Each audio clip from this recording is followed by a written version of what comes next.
મૂડીના ધોળિયા ગામે ગેરકાયદેસર કોલસાનું ખનન પકડાયું, 36 લાખનો મુદ્દામાલ જપ્ત। Story report by Jayendrasinh Zala, Maa news, Lakhtar.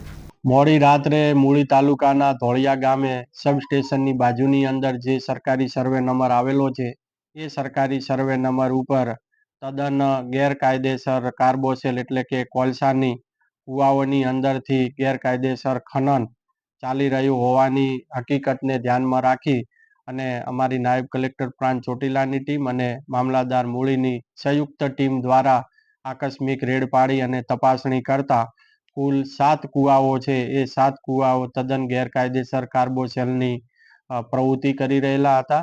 આ 7 કુવાઓની અંદરથી કુલ 4 કુવાઓમાંથી 38 જેટલા આજુબાજુના જે મજૂરો છે મજૂરો અંદર કુવાની અંદર હતા। એ તમામે તમામ 38 મજૂરોને સહી સલામત પ્રથમ બારે કાઢવામાં આવેલ।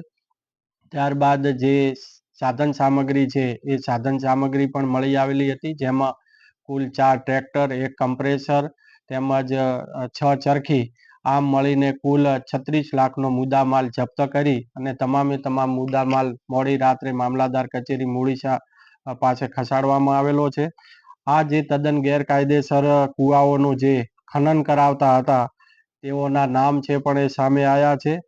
અમકુભાઈ થરેસા રહે ધોળિયા તાલુકો મૂળી, સુનિલભાઈ હનાભાઈ કુચડિયા રહે પલાસા, ભરતભાઈ ગોવિંદભાઈ સરલા રહે પલાસા।